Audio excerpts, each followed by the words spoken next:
Maybe I should start out one of my sessions with, "Hey, all you cool cats and kittens." But see, you didn't watch Tiger King, so you don't know anything Nope. about that. All righty, everybody. Thank you so much for attending today.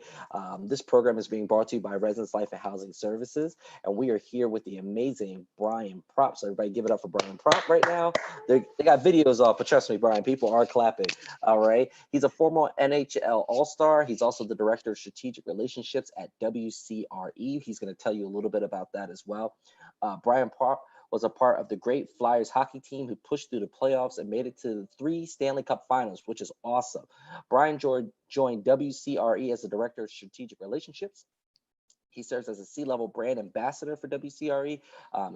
He's introduced the firm to new markets, clients, and industry. But he works very closely with WCRE and sales professionals to promote brand widely and to help businessmen continue to grow in the southern New Jersey and especially the Philadelphia area. And Philadelphians love him. We love him. We're happy that he's here today. Give it up for Brian. Brian, how you doing today? I'm doing really well. It's a little rainy, but it's at least we're at home and safe. Yes, absolutely, absolutely. So what have you been up to? Not too much the last 3 weeks. I'm just catching up with all the things that I had from the last few months, and so I'm just staying at home and trying to stay busy. And but with working with Wolf and Bancroft Brain Injury and the Flyers alumni, it keeps me busy. And now I'm doing more interviews and things like that I can connect with other people too. All right, all right, all right. So do you have any funny quarantine stories for us? Is there, has anything this has changed everybody's everyday walk of life and normal patterns. Do you have any funny stories?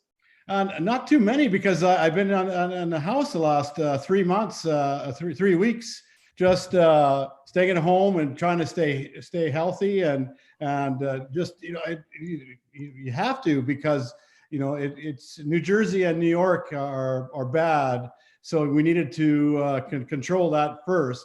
But hopefully another couple of weeks, and we'll have a little time to get outside a little bit more.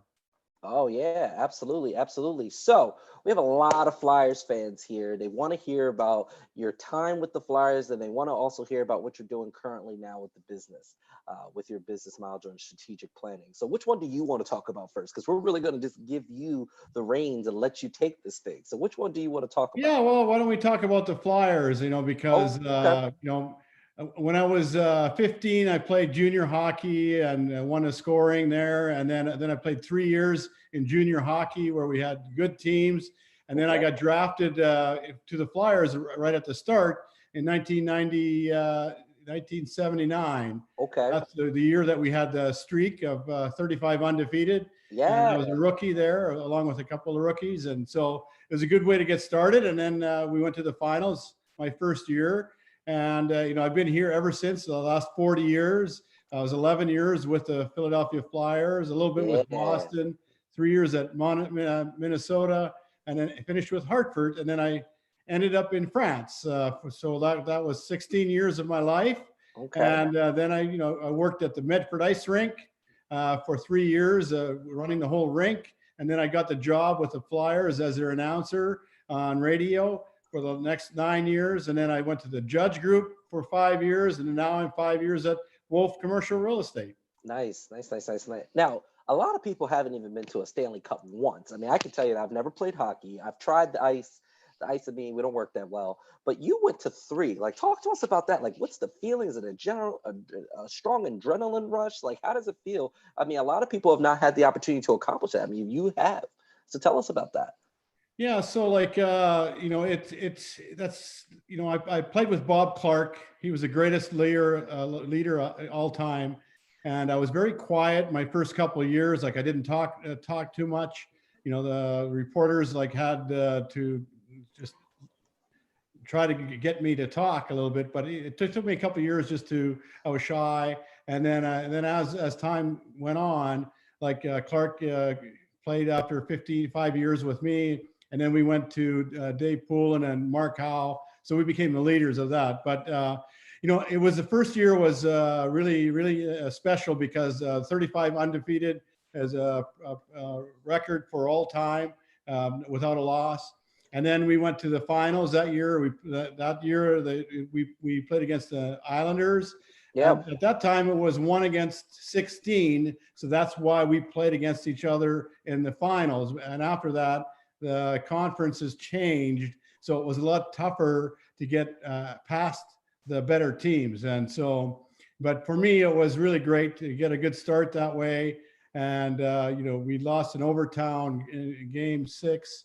In game 6, if we win game 7, could have made a big difference. absolutely. Yeah. And I was into the and a lot like just so you know, a lot of these people that play the playoffs never play a playoff game, and Oh, to okay. go to the finals, it's really tough, and to win it is even tougher. I can And imagine. but I was there 3 years with the Flyers and 2 other times with Boston and Minnesota. Okay, so a lot of Flyers fans have teams that they absolutely hate. They're like, "This is not my team. Like, I will root against them." Penguins. Oh So, yeah, did you have? I mean, obviously, the Penguins is a given. I mean, I couldn't stand them, especially in the two. I think what 2006 to 2016. I couldn't yeah. stand the Pens. So, do you have a team that you're absolutely like, absolutely not? Don't like this team. Don't like their organization. Any of them at all? Well, I do. I love to play against the Rangers Okay. and Boston because they were rivalries too. So like you always got better for that, and so we always wanted to shut them out and then keep them quiet. Yeah. But it was for me it was nice because we played on the East Coast, and so like we didn't have to travel as much as like the other teams in the other conferences, and so it was close. We bust to New York Rangers, the Islanders, the New Jersey, and Washington. So we were at home a lot more than all these other teams. But for me being there my first 11 years, it was so special because we had good teams and good clean, police, close people that we know, and we won a lot too. So the coaching was Right. good, but the leadership was outstanding. Like I said, with Bob Clark and with Dave Poulin and Mark Howe and Brad McCrimmon Yeah. and All me special guys. being All special leaders. guys. You keep moving along every year, and then try to put the teams together so that you have a chance to win. But I just want to let everyone to know that we just played for each other. We didn't play for points. We just played to win every game, and that's why it made us a much better. Right.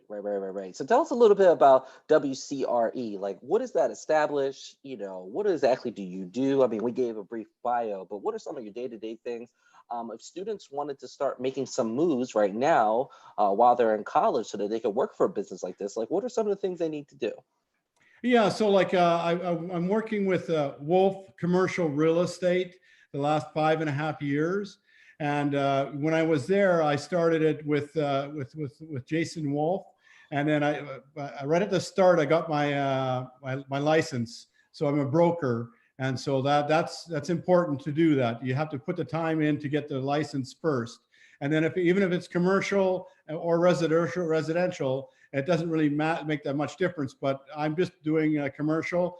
And the way I work it with our company is that like I use my face and name to do a Yeah. little better for the company. And I know a lot of people from Philadelphia and New Jersey that we find some spaces for them. And then what I normally do is like, if we find a property that we want, then I'll work with another broker on our firm and then just kind of split the commission. Okay, very nice. Now, do people recognize you? Like, I think that like when they walk into, your business, are they like, "Oh my gosh, you're Brian Propp"? Like, does that ever happen? Every once in a while, but everybody knows me because I've been here for so long, and Okay. with all the companies that I've been working with before. So I'm just known as Brian, a regular guy, but and so like and also me as the ambassador of the Philadelphia Flyers. I go to Wow. every home game, so I meet a Wow. lot of other people and companies that are there, and so it's just so a lot of people have been knowing me the last 40 years. And because just so that everybody knows, like I had a massive stroke almost 5 years ago, Okay. where I couldn't talk, I couldn't use my right hand, so I had to relearn how to talk and how to do much better. And I still have aphasia, so sometimes the words get a little mixed up. So, but it's like most hockey players, they're not as bad as me. Okay. Yeah. I understand it. Thank you for sharing that. So, you've been to a lot of home games. Say you go to every single one. I've been to two Flyers games. I've been fortunate to go to two. One was right behind the glass, and one was a little up. I mean, what is it like being on the ice? I mean, there's a lot of testosterone. It's a fast-moving game. There's a lot of ice shards being thrown around. Like a lot of us have never been on a rink or have never been on the ice. So, like, explain how that is. Like being down there, being in the midst of the game.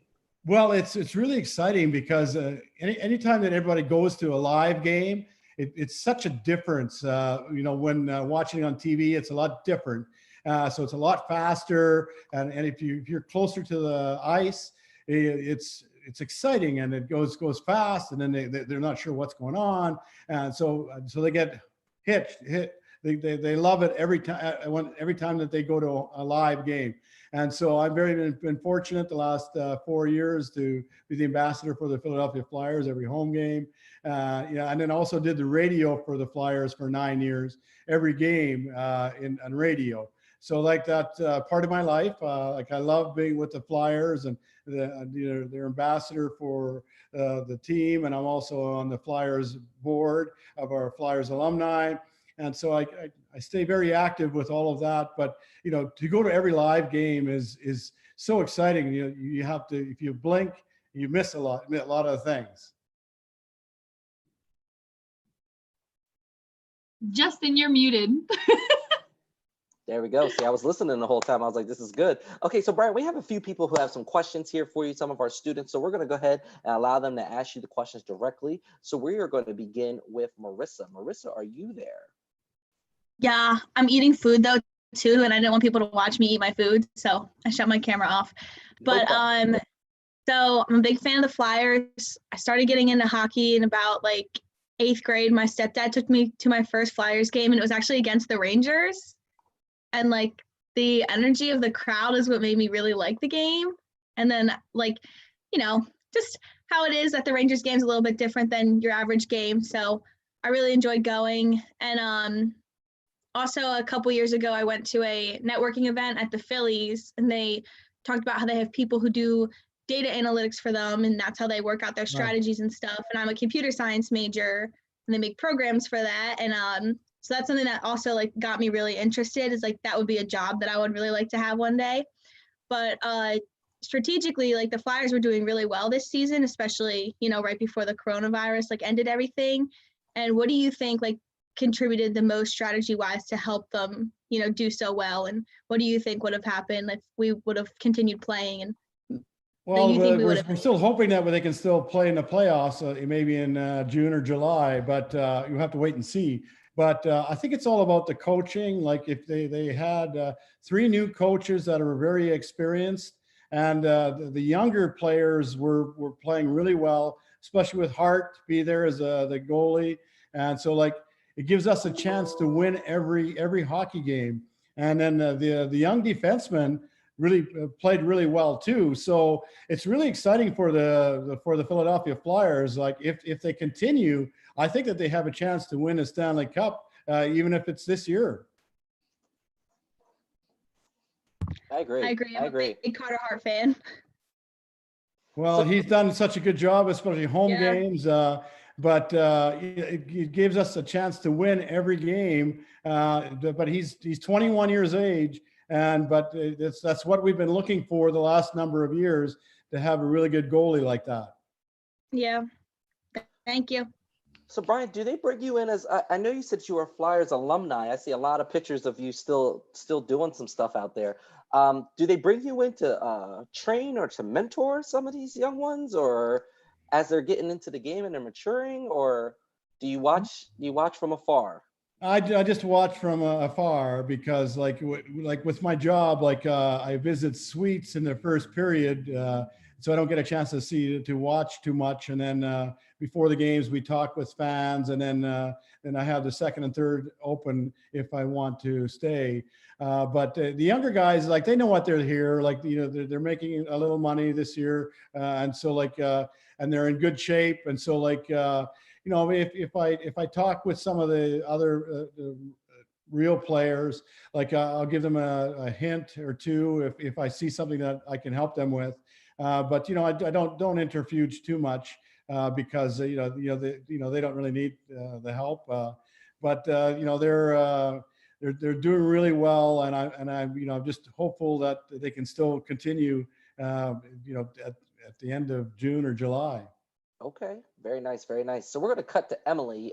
Emily has a question. She actually, yeah, we're going to cut to Emily, and then we're going to go to David. So Emily, are you there?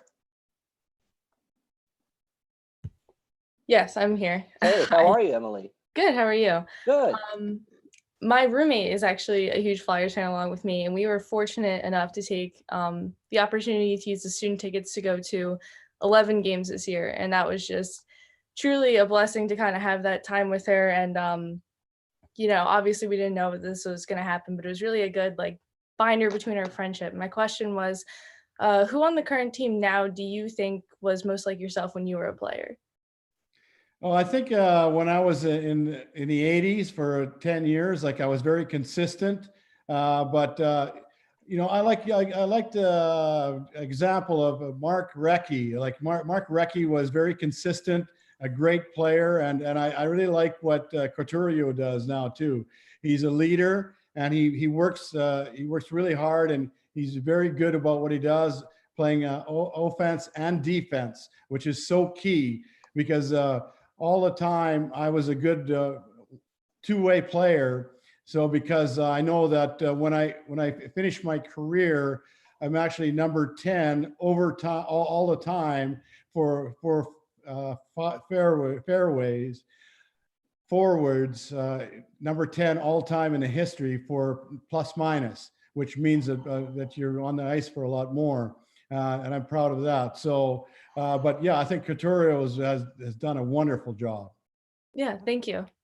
All right. So Leah has a question for you, Brian. Go ahead, Leah.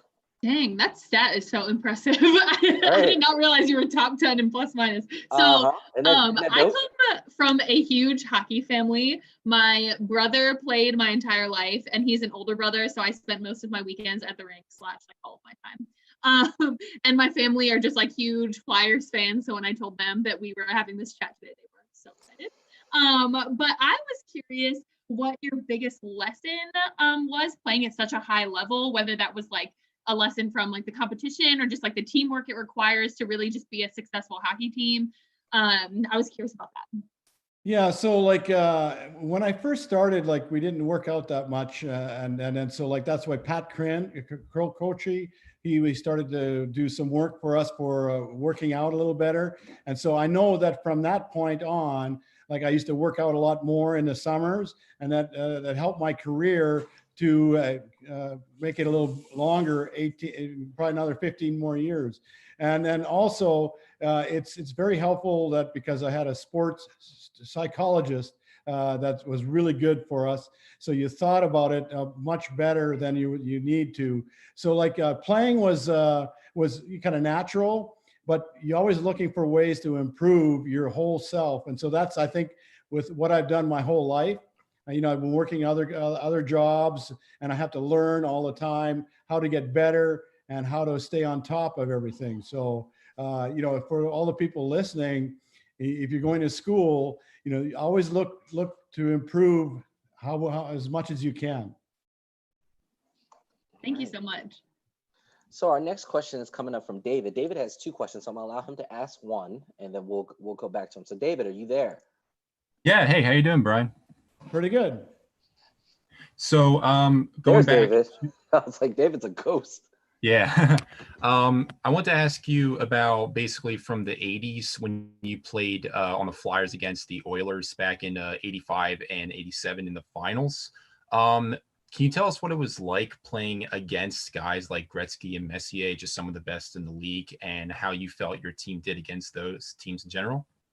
Yeah, I think so. Like so in '85, that was the year that we had Keenan was the first year at his coach, and so but we still did really well, and we had 4 rookies that were in the team, like Tockett, Smith, Zauser, and Mellenby. So like I was 60, my 6th year in the league, and but these guys picked it up pretty fast. But we had good teams like with Mark Howe and Brad McCrimmon were unbelievable, and Pelly was awesome. And if he would have kept alive, he could have maybe helped win a couple Stanley Cups, but that didn't work. But I know that Edmonton was powerful like all those years, and I know that in the finals. We ran into injury probably. So like that's probably what hurt us a lot more because one year Tim Kerr was hurt and Brad McCrimmon was out. And, you know, you can't win when you have the powerful teams like they do. You have to be healthier. And then in '87, Hextall was unbelievable as rookie season. And, you know, I think everyone is still proud of what we did to force Game 7 because we didn't get down. We were down 3-1 and fought back to force a Game 7. So I think that even though we didn't win, a lot of people recognize that it was probably one of the best teams in the whole world all time in '87 with Edmonton. So we're just very proud of that. Yeah, definitely. Thanks. You're welcome. All right, so we got Robin. Robin's in the house. Robin, are you here? It's Rowan. Oh, Rowan. Oh, I'm sorry. It looks like on the thing, it looks like that it connected that H. I'm sorry. Rowan, how are you, man? Good. It's a common mistake. It happens a lot. I'm so sorry. So what a question I had for you, I know draft season is coming up. What was it like for you to be drafted and what was that? How was that kind of like, how was the process?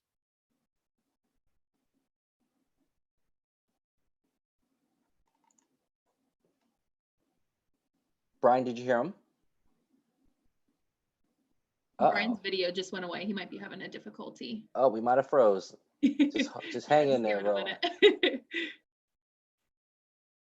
Oh, Brian's like, I'm out. I'm out of here. All right. No, he's probably having some technical difficulties. Leo, while we have a commercial break, do you want to show what other speakers we have for the rest of this week? I can definitely do that.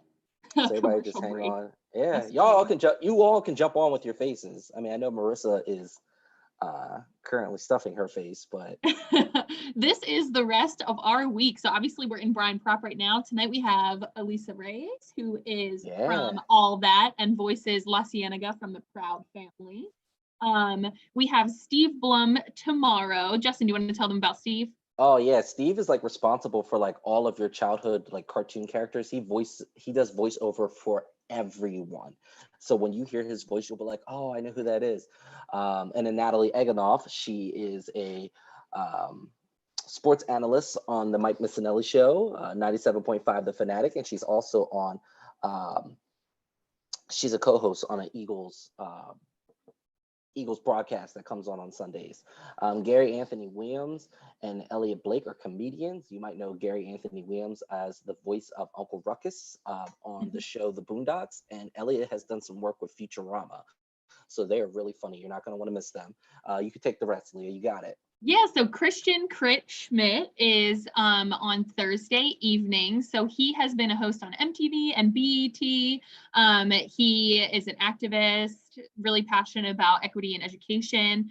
John Allen on Friday is the co-founder of Ivoriella. You've probably seen on social media at some point. It's a clothing brand, and it's like a philanthropic clothing brand. So the proceeds go to the preservation of elephants worldwide. And then Mark Sipka, rounding out our week, is a comedian on Friday.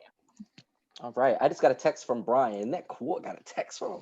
He said, pretty awesome. He said, my power is off at my house, so I can't hear anything. I said, got it. Did your electricity go out? And he said, yes. So oh, no. There's been a storm, which has bounced him out of here. Can't really plan for that. Let's see if I can Let me see if I can FaceTime him.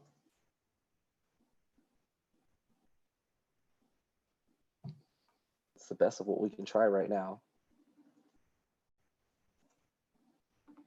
Give me a second, it's going. Hey, how are you? All right. We can wrap up, and what we can do is we could probably just show your face from my phone on the screen. Okay.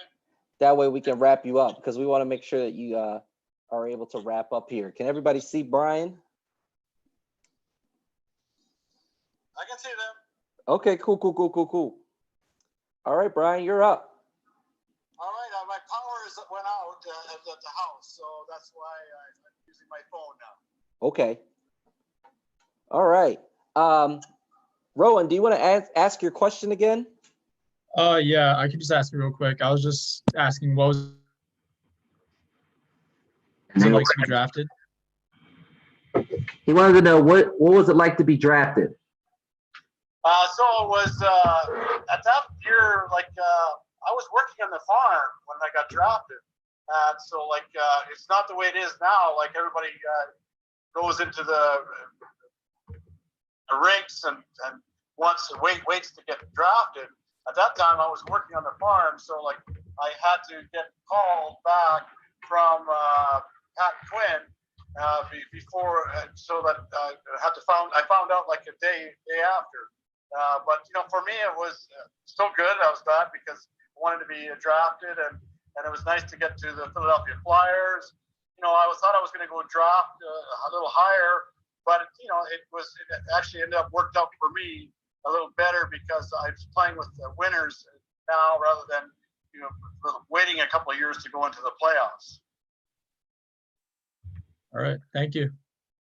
All right, Brian, since we have this technical difficulties right now, we just want to say thank you so much for coming with us today and coming on to the program and speaking with the students. We've been doing this thing where we've been allowing our speakers to have like a send-off, like you can say whatever you want.